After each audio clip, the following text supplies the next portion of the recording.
Hi guys, आज की video में हम देखेंगे कि स्वीकृति यानी कि एक्सेप्टेंस क्या होती है। लास्ट वीडियो में हमने देख लिया कि ऑफर यानी कि प्रस्ताव क्या होता है। वो वीडियो देखनी हो तो आई बटन पे आपको लिंक मिल जाएगी, चैनल पे जाके देख लेना, ठीक है। तो स्वीकृति क्या होती है, इसके क्या क्या इंपॉर्टेंट एलिमेंट हैं, क्या आवश्यक तत्व हैं और स्वीकृति पर मौन का क्या प्रभाव पड़ता है और इसका खंडन यानी कि ये समाप्त कैसे होती है और स्वीकृति का संवहन यानी कि कम्युनिकेशन कैसे होता है। बहुत ही ईजी लेक्चर है। तो बेसिकली जब एक पर्सन सामने वाले को कुछ ना कुछ ऑफर देता है, जैसे कि यहाँ पे इस पर्सन ने सामने वाले को ऑफर दिया कि 10,000 रुपये में मेरी बाइक खरीदना चाहोगे, और अगर सामने वाला एक्सेप्ट कर लेता है कि ठीक है मैं खरीद लूँगा, तो यही स्वीकृति है, यही एक्सेप्टेंस है। यानी कि जब तुमने सामने वाले पर्सन को कोई ऑफर दिया और उसने एक्सेप्ट कर लिया, ठीक है। तो भारतीय संविदा अधिनियम की धारा 2B के अनुसार जब वो व्यक्ति जिसके सामने प्रस्ताव यानी कि ऑफर रखा गया है ऑफर पर अपनी सहमति प्रकट कर दे, तो यही स्वीकृति होती है। यानी कि वो व्यक्ति, वो इंसान जिसके सामने ऑफर रखा गया है, क्या ऑफर रखा गया है कि 10,000 में बाइक ले लो, वो अगर अपनी सहमति प्रकट कर दे कि ठीक है मैं तो ले लूँगा, तो यही स्वीकृति है। यानी कि जब आपको कोई ऑफर दिया जाए और आप उसे एक्सेप्ट कर लो, तो यही तो एक्सेप्टेंस हुई। अब मैं ऑफर दूँ आपको कि 10 रुपये में मेरा लैपटॉप खरीद लो, तो आपने अगर वो एक्सेप्ट कर लिया तो यही आपकी एक्सेप्टेंस है, ठीक है। इतनी आसान बात है, ठीक है। अब इसके क्या क्या आवश्यक तत्व या लक्षण है। पहला आवश्यक तत्व है स्वतंत्र सहमति, यानी कि जैसे पीछे वाला केस है, तो पीछे वाले केस में तो स्वतंत्र सहमति है। तुमने उससे बोला 10,000 में खरीद लो, उसने कहा ठीक है भाई खरीद लूँगा। लेकिन अगर आप उसके कनपट्टी पे बंदूक रख के कहते हैं कि खरीद 10,000 में, कैसे नहीं खरीदेगा, तो ये होती जब आपने उसकी स्वतंत्र सहमति नहीं होती, ठीक है। स्वतंत्र सहमति का मतलब यह है कि बिना दबाव के, बिना डरे सामने वाला अपनी सहमति दे दे। अगला है स्पष्ट सहमति। यदि स्वीकृति लिखित या मौखिक नहीं है, ठीक है, या सामने वाला व्यक्ति चुप है, उसने ना तो हाँ बोला या ना ही उसने मना करा, तो यह वैध स्वीकृति नहीं होगी। यानी कि स्पष्ट सहमति होनी चाहिए। अगर तुम्हें स्वीकार है बाइक खरीदना, तो अपने मुंह से बोल के बता दो या लिख के बता दो, चुप तो बैठो मत, ठीक है। तो ये भी इसका एक आवश्यक तत्व है। अगला है शर्त रहित स्वीकृति, यानी कि तुम्हें कोई शर्त नहीं रखनी। अगर अगला अपनी बाइक को 10,000 रुपये में बेचना चाहता है, तो 10,000 में खरीदना है तो खरीदो। तुम ज़्यादा वो नहीं कर सकते कि नहीं मेरी शर्त है कि मैं 4,000 में खरीदूंगा, मेरी शर्त है मैं 5,000 में खरीदूंगा। तो स्वीकृति में शर्त नहीं रखनी है, ठीक है।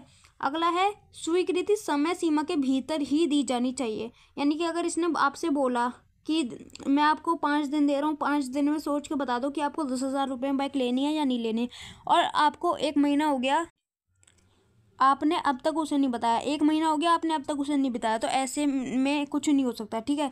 तो स्वीकृति समय सीमा के भीतर दी जानी चाहिए। यानी कि अगले इंसान ने आपको जितना टाइम दिया उतने टाइम में आप उसे जवाब दे दो। अगला है स्वीकृति वही व्यक्ति दे सकता है जिसे प्रस्ताव किया गया है। यानी कि जिसे ऑफर दिया जाएगा वही तो एक्सेप्ट करेगा। अब मान लो मैंने 10 रुपये में लैपटॉप बेचने का ऑफर आपको दिया, तो ऐसा तो है नहीं कि आपके चाचा का लड़का, मामा का लड़का आके बोलेगा कि जी हमें एक्सेप्ट है। भाई जिसे ऑफर देंगे वही एक्सेप्ट करेगा। अगला है स्वीकृति की सूचना प्रस्तावक को देनी होगी। मतलब अगर आपने सामने वाले पर्सन का ऑफर एक्सेप्ट कर लिया है, तो उसे एक्सेप्ट करने की सूचना आपको उस पर्सन को, यानी कि जिसने ऑफर दिया है, उसे देनी होगी। तो ये हो गए इसके आवश्यक तत्व या लक्षण। अगला है स्वीकृति पर मौन का प्रभाव। यानी कि यदि ऑफर यानी कि प्रस्ताव पर सामने वाला व्यक्ति मौन धारण कर लेता है, यानी कि चुप है बिल्कुल, ना तो मना कर रहा है ना एक्सेप्ट कर रहा है, यदि सामने वाला व्यक्ति मौन धारण कर लेता है, तो प्रस्तावक के लिए ये पता लगाना मुश्किल है, बहुत ही ज़्यादा असंभव है कि प्रस्ताव को स्वीकार किया गया है या नहीं। यानी कि अगर सामने वाला पर्सन बताएगा नहीं कि एक्सेप्ट है या नहीं एक्सेप्ट है, तो तुम्हें कैसे पता चलेगी, ठीक है। तो इसलिए स्वीकृति के लिए यानी कि एक्सेप्टेंस के लिए ये जरूरी है कि सामने वाले व्यक्ति को अपने शब्द या आचरण के द्वारा स्वीकृति व्यक्त करनी होगी। यानी कि सामने वाले पर्सन को बता दो कि तुम एक्सेप्ट कर रहे हो या नहीं, ठीक है, चुप मत बैठो, ठीक है। केवल मानसिक स्वीकृति जो शब्दों या आचरण द्वारा स्पष्ट न हो, कानून की निगाह में स्वीकृति नहीं मानी जाएगी। यानी कि अगर तुमने मन में सोच लिया कि अगर ये 10,000 की बाइक बेच रहा है, मुझे एक्सेप्ट है, तो ये कानून की निगाह में कुछ भी स्वीकृति नहीं है। क्यों? क्योंकि भाई ये तुमने अपने मन में सोची है, दूसरे इंसान को क्या पता कि तुमने हाँ बोला तुमने ना बोला। तो मानसिक स्वीकृति की भी कोई वैल्यू नहीं है। अब स्वीकृति का खंडन, विखंडन या फिर समाप्ति कैसे होगी। एक है प्रस्ताव रखे जाने पर, यानी कि जब सामने वाला तुम्हारे सामने प्रस्ताव रखे, ऑफर रखे, तुम तभी मना कर दो कि नहीं नहीं हमें नहीं चाहिए, ठीक है। अगला है स्वीकृति के खंडन का समय, ये कब है। भारतीय संविदा अधिनियम की धारा 5 के अनुसार स्वीकृति का खंडन उस टाइम तक किया जा सकता है जब स्वीकृतिकर्ता स्वीकृति को स्वीकार कर उसकी सूचना प्रस्तावक को भेज दे और प्रस्तावक के रिसीव करने से पहले उसका खंडन कर सकता है। मतलब जैसे कि मान लो आपके पास आपके दोस्त ने आपको मैसेज करा कि 10,000 रुपये में मेरा लैपटॉप खरीद ले, ठीक है। आपने उसे बोला ठीक है भाई खरीद लूँगा, लेकिन आपने बोल तो दिया, लेकिन आपको ऐसा लग रहा है यार रहने दे रहा हूँ, तो उसके रिसीव करने से पहले, उसके मैसेज देखने से पहले आप उसका खंडन कर सकते हो, यानी कि आप उस मैसेज को डिलीट कर सकते हो, ठीक है। तो इसका मतलब आप इससे समझिए। अगला है स्वीकृति का संवहन, अर्थात प्रस्ताव की स्वीकृति की सूचना प्रस्तावक को पहुंचाई जाए। यानी कि अगर आपने उसका ऑफर एक्सेप्ट कर लिया है तो उसे किस तरह बताओगे।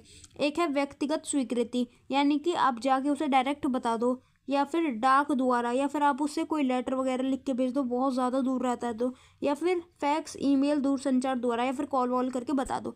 तो ये कुछ तरीके हैं जिनसे संवहन हो सकता है। तो this is the mobile number, यहाँ पे आप व्हाट्सएप पे डायरेक्ट मैसेज करके नोट्स ले सकते हो किसी भी टॉपिक के। लॉ ऑफ रिया नाम से मेरे टेलीग्राम और व्हाट्सएप पे चैनल है। समझ में आया हो तो कमेंट करके बताना। Thanks for watching. जय हिंद, जय भारत।